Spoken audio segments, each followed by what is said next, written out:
Après le buzz médiatique du projet de recherche BIMBY, Build in My Backyard, soit construit dans ton jardin, voyons 3 ans après ce qu'il en est. Aux Essarts-le-Roi, le conseil municipal a décidé d'expérimenter dans la révision de son plan d'occupation des sols en futur plan local d'urbanisme. Très vite, on s'est aperçu que la commune n'était plus propriétaire de terrain, ne disposait plus de foncier.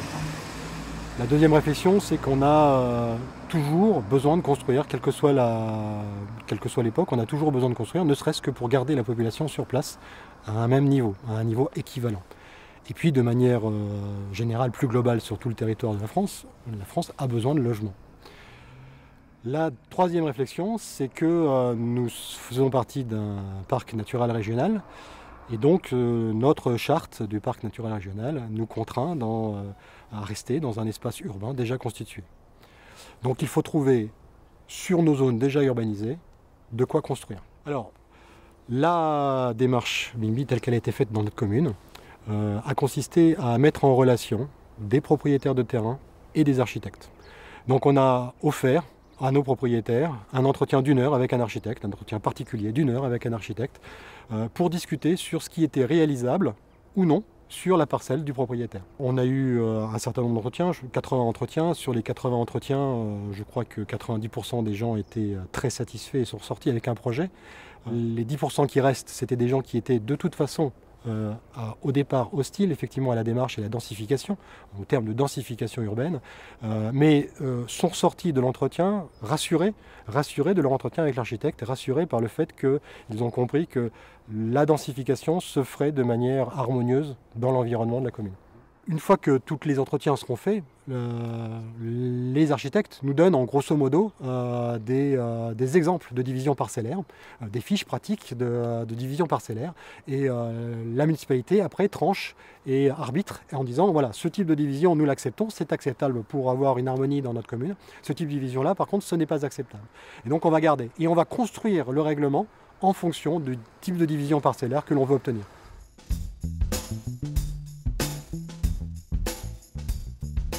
Là, avec un certain nombre de collègues, on reçoit des habitants et on les accompagne dans des projets individuels concernant leurs parcelles. Au départ, on part souvent sur des choses un peu anodines et directes où l'habitant pense que tout est ficelé un peu d'avance. Et finalement, par la relation de confiance et le rapport entre un architecte et finalement un habitant, on arrive peu à peu à tisser des choses qu'on n'avait pas imaginées.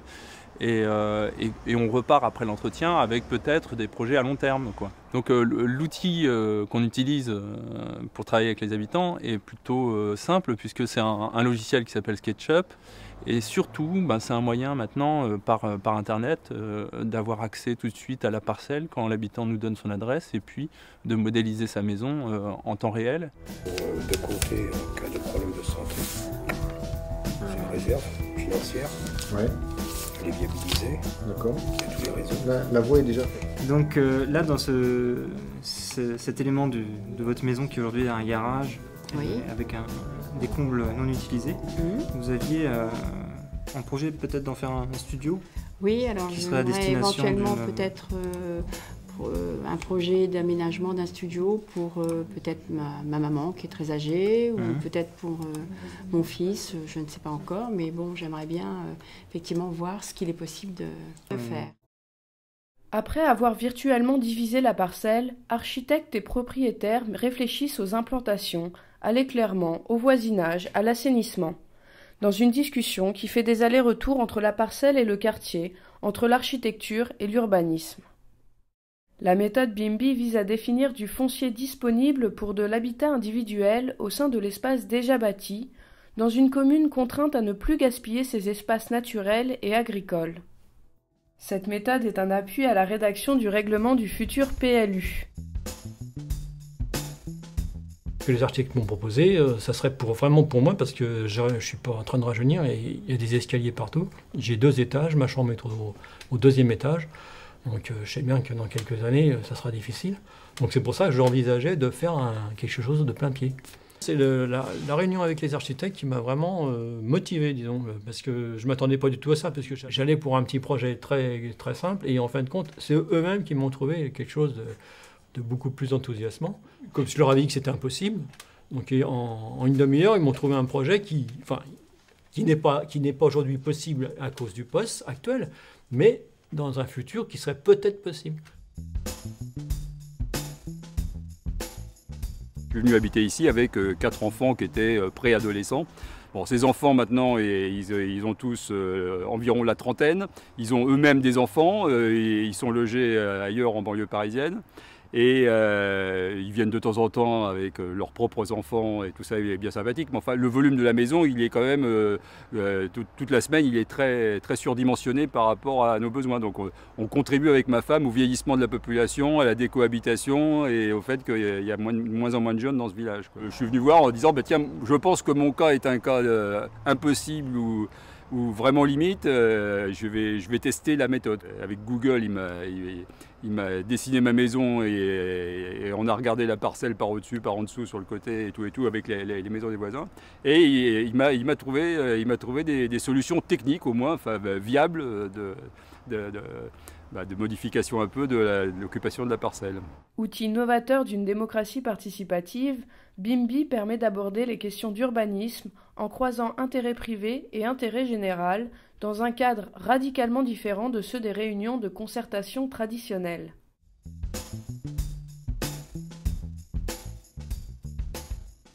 Avec BIMBY, on n'a rien inventé. C'est-à-dire que tous les bourgs de villages de France, ce sont des opérations diffuses, c'est-à-dire des opérations à l'unité qui se sont agglomérées progressivement et densifiées progressivement. Et on a toujours fait la ville comme ça, à l'initiative des propriétaires immobiliers et fonciers, au service d'habitants qui veulent s'installer sur la commune et qui vont prendre un bout d'un bien et puis se construire pour eux un logement.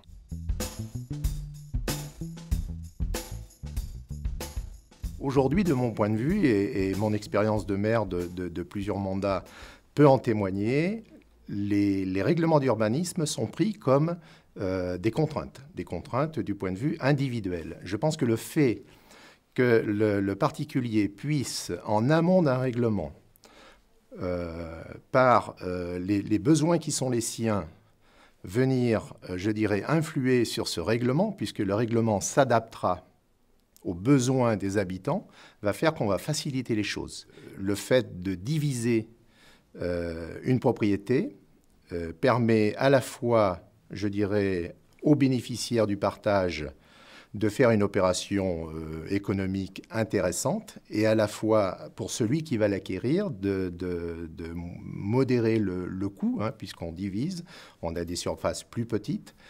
Et donc, ça permettrait effectivement à une nouvelle population d'accéder à la propriété dans des villages comme les nôtres, alors qu'aujourd'hui, ils en sont privés. On a construit des lotissements, des pavillons partout en France. C'est la moitié des surfaces urbanisées aujourd'hui. Nous, quelque part, on dit merci à tous les gens qui ont fait l'étalement urbain d'hier. Pourquoi ? Parce qu'ils ont préparé le terrain aujourd'hui pour l'urbanisme d'aujourd'hui. C'est-à-dire qu'on a payé beaucoup de routes, beaucoup de réseaux, on a mis peu de maisons autour. Et tout ça, ça y est, c'est financé. C'est-à-dire qu'on l'a financé à des époques d'ailleurs où on était en meilleure santé économique au niveau de la collectivité. Et donc on avait les moyens de faire beaucoup de voiries, beaucoup de viabilisation en étant peu dense autour.